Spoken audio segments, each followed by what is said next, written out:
Big Boss season 9 Tamil. நான் Jackie Sekar, Jackie டிவிக்காக. இது டே 83, 84 ஞாயிற்றுக்கிழமை நடந்த ஒரு சம்பவம். சனிக்கிழமை நடந்த சம்பவம். அதில் என்னன்னா, பாரு கமருதீனை பற்றி நிறைய பேசியிருந்தாங்கல்ல. எஸ். ஏன் வந்து பாரு வந்து கமருதீனை பம்புறாங்க அப்படின்ற ஒரு விஷயம் இருக்குல்ல. ஆ. ஸோ இது குறித்தான விஷயங்களை தான் இந்த எபிசோடில் பேச போகிறோம். அதுக்கு முன்பாக இந்த தளத்தை சப்ஸ்கிரைப் பண்ணாத சப்ஸ்கிரைப் பண்ணுங்கள், லைக் கமெண்ட் ஷேர் பண்ணுங்கள்.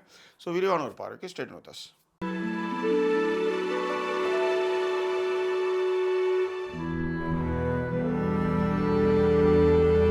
12 வாரங்கள் பாரு வந்து நம்ம நிறைய கவனிச்சிருக்கோம். பாரு வந்து பயங்கரமாக தன் மீது எந்த ஒரு குற்றச்சாட்டு வந்தாலும் அதை டெமாலிஷ் பண்ணுவாங்க பயங்கரமாக.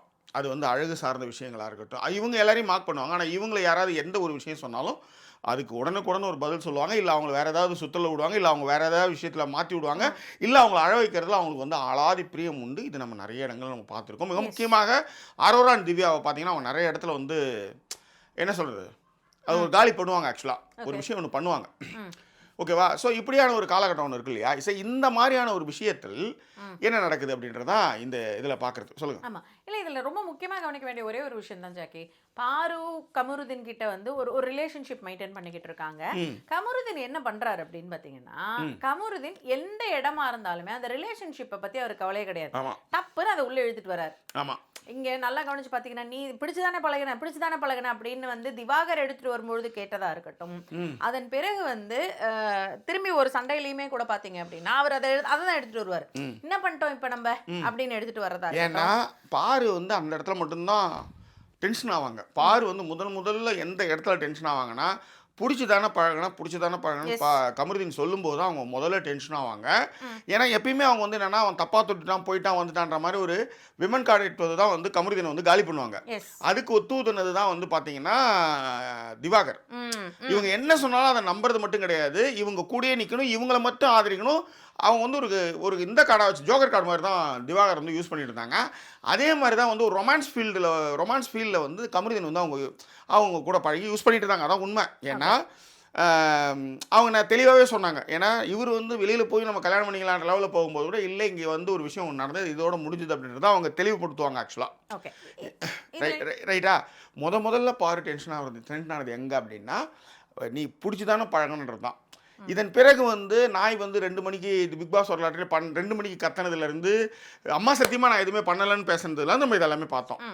ஆனாலும் அதாவது அவர் எப்படி பேசுவார்னா, உங்ககிட்ட என்ன பண்ண முடியும், நீலாம் ஒரு ஆள், வாயை உடச்சிருவேன், நீலாம் அவ்வளோ பெரிய ஆளா, நீ ஐஸ்வர்யா ராயா அப்படின்லாம் கேட்கும்போது கூட வந்து பாருவிடம் பம்முவதற்கான காரணம் என்னவா இருக்கும்னு நீங்கள் நினைக்கிறீங்க? ஓகே, எனக்கு இன்னொரு தாட் ப்ராசஸ் என்ன தோணுச்சுன்னா, இப்போ சபரி மாதிரியான இருக்கிற ஆட்களோ இல்லை விக்ரம் மாதிரியான இருக்கிற ஆட்களோ கூச்சப்படுவாங்க, டீசன்சி மெயின்டைன் பண்ணணும்னு நினைப்பாங்க. நல்ல இப்போ சபரி உண்மையிலேயே வந்து கொஞ்சம் நல்ல டைப்பாகவே இருக்காருன்னு வச்சுக்கோங்களேன். விக்ரமை விட சபரி வந்து நல்ல டைப்பாகவே இருக்காரு. அவர் யாரையும் வந்து இப்படி காயப்படுத்தலாம் அப்படிங்கிற மாதிரியான ஒரு விஷயங்களையும் பேச்சில் ரொம்ப கவனமாக இருக்காரு. ஆனால் கமருதீன் அதை பற்றிலாம் கவலையே கிடையாது. நீங்கள் எந்த லெவலுக்கு இறங்குறீங்களோ அவர் அதை விட தர லோக்கலுக்கு இறங்குவார். ஏன்னா நேற்று ஒரு பிரச்சனை நடந்துகிட்டு இருக்கும், அதில் அவர் வந்து பார்த்தீங்கன்னா கரெக்டாக இழுத்துட்டு வருவார். எதெல்லாம் இழுத்துட்டு வந்தால் பாரு அடங்குவாங்கங்கிற மாதிரி கரெக்டாக சில விஷயங்கள் இழுத்துட்டு வருவார். அதில் ஒரு வார்த்தை சொல்லுவார், என்ன நீ அசிங்கப்படுத்தணும்னு நினச்சின்னா நான் உன்னை டபுள் மடங்கு ட்ரிபிள் மடங்கு அசிங்கப்படுத்த. இந்த இடம் தான் வந்து பாரு வந்து டவுன் ஆகிற இடம். ஏன்னா இந்த இடத்துல நீங்கள் விக்ரம் சொல்லுவார், ஆனாலும் இந்த அளவுக்கு பயங்கரமாக சொல்ல மாட்டார். விக்ரம் சொல்லுவார், சும்மாலாம் கிடையாது, விக்ரம் சொல்லுவார். ஆனால் சபரி அதை மாதிரி சொல்ல மாட்டாங்க, கனி அது மாதிரி சொல்ல மாட்டாங்க. ஸோ எளிமையானவர்கள் எத்திக்கலோடு இருக்கிறவங்கன்னு ஒருத்தவங்க இருக்காங்கல்ல, அவங்க தான் அவங்களுடைய டார்கெட்டு. ஆனால் இந்த எத்திக்கலே இல்லாமல் இருக்கும் பொழுது ஒருத்தவங்க வந்து இறங்கி அடிக்கிறாங்கல்ல, அவங்ககிட்ட அவங்க பம்முவாங்க பயங்கரமா. அதுவும் பாருக்கு நல்லாவே தெரியும், அவங்க எப்படி ஒரு அன்எத்திக்கலா ஒரு விளையாட்டு விளையாடுறாங்களோ அதுக்கு ஈக்குவலண்டா இல்லை அதற்கு ஜாஸ்தியாகவே விளையாடக்கூடியவர் தான் கமருதீன். அதே மாதிரி பெண்கள் விஷயத்தில் அவர் எப்படி பேசுவார், எப்படி நடந்துக்குவார் அப்படிங்கிறதும் அவங்களுக்கு தெரியும். இவங்க பாருவை பொறுத்த வரைக்கும் என்னென்னா, நான் இந்த மாதிரி கேட்பேன், போல்டாக பேசுவேன், திமிராக இருப்பேன், இதெல்லாம் அவங்க பொறுத்த வரைக்கும் அவங்க ஃபெமினிசமில் ஒரு அந்த வட்டத்துக்குள்ளார கொண்டு வந்துருவாங்க, ஃபெமினிசம்ங்கிற கட்டத்துக்குள்ளார. இவங்களுக்கு ஈக்குவல் தான் கமருதீன்றதை நீங்கள் கரெக்டாக சொன்னீங்க. ஸோ ஃபெமினிசம்ங்கிற கட்டத்துக்குள்ளார இதெல்லாம் கொண்டு வந்துட முடியும். பட் மற்ற விஷயங்கள்னும் பொழுது உங்களுடைய உருவகேலியோ அவங்களுக்கு ஏற்கனவே அவங்க சம்வேர் அவங்கள பார்க்கும்பொழுது நீங்க யோசிச்சு பார்த்தீங்கன்னா சம்வேர் அவங்க உருவகேலியில ரொம்ப வந்து அடிபட்டிருக்காங்க அப்படிங்கிறது தெரியுது. ஸோ உருவகேலி வரும்பொழுது அவங்களுக்குன்னு இருக்கிற மைனஸ் பாயிண்ட் அது ஒன்று உருவகேலி. அதனால தான் வந்து அரோராவுக்கு போட்டியா நான் இருக்கிறேன், என்ன பாரு சுத்தி வர வைக்கிறேன்றதா அவங்களோட பெரிய சபதமாவே இருந்தது. அதே மாதிரி இன்னொரு விஷயம் அவங்க எங்க வந்து இதுவாகிறாங்க அப்படின்னா அவங்க தான் வாய் விட்டுருக்காங்க. எங்கேயாவது கமருதீன் நீங்க எபிசோட்ஸ்ல கவனிச்சு பாருங்க, இல்ல 24/7 பார்த்தவங்க கூட சொல்லுங்க, என்னால என் உணர்வுகளை கண்ட்ரோல் பண்ண முடியல பிக் பாஸ்ன்னு சொல்லவே இல்லை அவர்.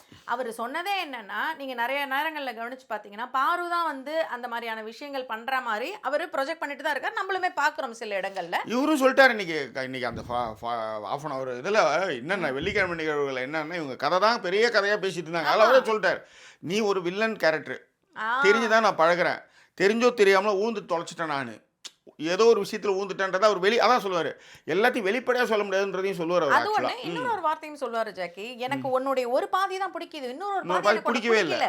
அடுத்தது அரோரா வாயை எடுத்துன்னு வந்து வாயை உடச்சிடுவோம் அப்படின்னு அவர் சொல்லல. அந்த வாயை உடச்சு ரொம்ப பிடிச்சிருக்கு. ஆமா, அவர் அன்னைக்கு சொன்னார்ல, அதுவே அப்படிதான் பயங்கரமா சொன்னாரு ஆக்சுவலி.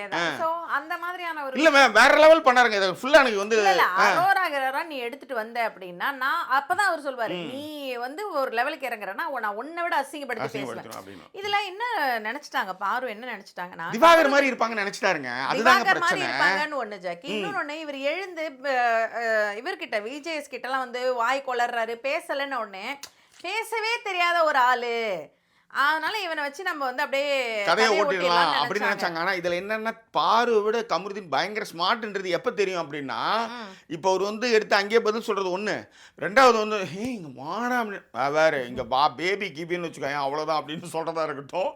அதனாலதான் அவங்க வந்து ஒரு பூஸ்டப் துணிவே சக்தி, துணிவே சக்தி அப்படின்னு எடுத்து காரணம் அதுதான். இன்னொரு ஒரு விஷயத்தையும் அடிக்கிறாரு ஜாக்கி. கரெக்டா? ஓ உங்க அம்மா சொல்லிட்டாங்களா, அதனாலதான் நீ வந்து இப்ப அது வந்து நீங்க நல்லா யோசிச்சு பாருங்க.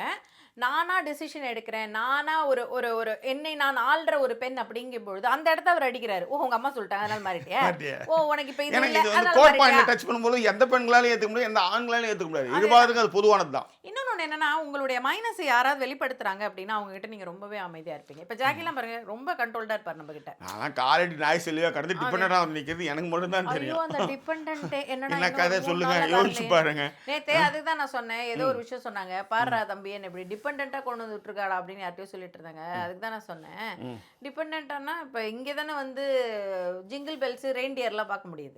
அதேதான் அவ்வளவுதான். நம்ம எனக்காவா வந்த அப்படிங்கிற மாதிரி ஒரு செக் பாயிண்ட் வச்சிருக்கோம்ல, அந்த மாதிரி பாரு கிட்ட ஒரு செக் பாயிண்ட் கரெக்டா வச்சு. எல்லாத்தோட ரொம்ப முக்கியமான விஷயம் கமருதீனுக்கு வந்து பாயிண்ட் எங்க அடிச்சா உனக்கு வலிக்கணும் அவர் தெரியும். அதனால தான் வந்து அரோராவை வந்து காலி பண்ணி அழ வச்சது எல்லாமே. ஓகேவா? இன்னைக்கு இருங்க இன்னைக்கும் அரோராவை அதே மாதிரியான ஒரு பாயிண்ட் எடுத்து வரும்போது தான் அரோரா அழுவாங்க. ஆனா நீங்க நல்லா கவனிச்சு பாருங்க, இவரும் வந்து ஃபர்ஸ்ட் வந்து அரோரா கூட தான் சுத்திட்டு இருந்தாரு. ஏதே துஷார் இருக்கும் போதெல்லாம் அரோராவுக்கு பயங்கரமா ரூல் விட்டு ட்ரை பண்ணுவாரு சைடில் வந்து இருங்க. அப்புறம் எதுவுமே இல்லை அப்படின்னும் போது தான் டக்குன்னு பார்வதி வரவும் வந்து பார்வதி கூட அவங்க ட்ராவல் பண்ணாங்க. பார்வதி வந்து அமித் மேலே சாஞ்சு வெறுப்பத்தினாங்க இல்லையா, அரோரா வந்து பார்வதி கூட சேர்ந்துக்கிட்டு ஒரு வெறுப்பத்தினார், அழ வச்சார். அதுதான் உண்மை. இது வந்து நிறைய பேருக்கு அது தெரியாது. அந்த மாதிரியான ஒரு ஆள்கிட்ட வந்து மாட்டிக்கிட்டாங்கன்னும் போது, அதாவது நாம வந்து ஒரு கொலகாரனா இருக்கிறோம்னு வச்சுக்கோங்க, இன்னொருத்தம் பயங்கர சைக்கோ கொலகாரனா எப்படி இருக்கும், ரெண்டு பேருக்குமே ஒரு போட்டி வருதுன்னு வச்சுக்கோங்க. அந்த மாதிரியான ஒரு விஷயமா தான் இதை வந்து நான் வந்து இப்போ அதாவது எத்தனுக்கு எத்தன்னு சொல்லுவாங்கல்ல, சைக்கோ கொலகாரன் கூட சரியான விஷயமா இருக்காது, எத்தனுக்கு எத்தன்னு சொல்லுவாங்கல்ல. இந்த தனி ஒருவன் வில்லன்லேயே ரெண்டு விதமாக, வில்லன்லேயே வந்து அரவிந்த் சாமி இன்னொரு அந்த மாதிரி சொல்கிறேன், அந்த அரவிந்த் சாமிக்கு மேலே ஒரு அர்த்தம் வந்ததா அந்த மாதிரியான ஒரு காம்போ தான். அதனால தான் வந்து நிறைய இடங்களில் வந்து பாரு வந்து பம்புறாங்க. அது மட்டும் கிடையாது, கமருதீனுக்கு நிறைய விஷயம் அவர் தெரிஞ்சிருக்கும். ரெண்டு பேரும் பேசும்பொழுது நிறைய விஷயங்கள் நடந்திருக்கும், பேசியிருக்கோம். அப்படிங்கும்போது ஏதாவது சொல்லிட்டு போறாரு. ஏன்னா ஏற்கனவே ஒரு குழந்தை வந்துட்டு சீட்டிங் பார்வதின்னு சொல்லிட்டு போயிடுச்சு. அது ஒன்று ஜாக்கி. இன்னொன்று கமருதீன் கிட்ட ஒரு ப்ளஸ் பாயிண்ட் ஒன்று இருக்கு. பாருவை விட அவருக்கு வந்து பாரு டக்குன்னு கெட்டவங்களாயி ஓட்டு கம்மியாயிடுங்கிறது பாருக்கு நல்லா தெரியுது. அது எங்க அப்படின்னா கமருதீன் டக்குன்னு அந்த பாயிண்ட் எடுத்துட்டு வராரு. உனக்காக தான் நான் வந்து சொன்னேன், ஒன்றும் இல்லை, திவாகரை கூட தான் நீ யூஸ் பண்ணிக்கிட்ட, கரெக்டாக சொல்றாரு அவரு. திவாகரை நீ யூஸ் பண்ணிக்கிட்ட, திவாகரை வந்து உனக்காவே பாட்டி, திவாகரே கடைசியில பாத்தீங்கன்னா நீ தெருவுல விட்ட எல்லாத்தோட சாண்ட்ரா கிட்ட அப்படின்னு கேட்பாங்க. ஆனா ஆபாச குறியீடுல திவாகர் அழகா போட்டு விட்டு நீ நான் வந்துட்ட. அதெல்லாமே சாண்ட்ரா கிட்ட சொல்லும்போது ஏய் இருடான்னுவாங்க. ஏன்னா எல்லாத்துக்கும் இவ கூட தான் அந்த ஜூஸ் டாஸ்க்ல இவ கூட போய் தான் நான் கெட்ட போயிருவாங்க, எல்லாத்துலயும் கெட்ட போயிருவாங்க. என்ன அழிச்சிட்டு தான் நீ ஜெயிக்க போறது எனக்கு தெரிஞ்சே நான் கூட பழகிற மாதிரி என் தலையெழுத்து அப்படின்ற மாதிரி சொல்லுவாரு. என்ன ஆயிடுதுன்னா பாருக்கு என்ன தெரியும்னா, இவன் அதாவது கமருதீன் இருப்பாரு தான் போயிடுவோங்கிறத கூட அவங்க சொல்லுவாங்க. நீ இருப்ப, நான் தான் அடுத்த வாரம் போயிடுவேன் போயிடுவாரு கவலைப்படாத அப்படின்ற மாதிரி சொல்லுவாங்க. ஸோ இதுதான் வந்து கமருதீன் கிட்ட வந்து பாரு வந்து பம்புறதுக்கான காரணமாக நான் பார்க்குறேன். ஸோ இது குறித்தான உங்கள் கருத்துக்களை எதாவது Yes, பின்னோட்டங்களை yes. தெரியப்படுத்துங்க. இன்னும் வேறொரு எபிசோட உங்களை நான் சந்திக்கிறேன். அதோட நன்றி கூறுவது ஜாக்கி சேகர் மற்றும் signing off.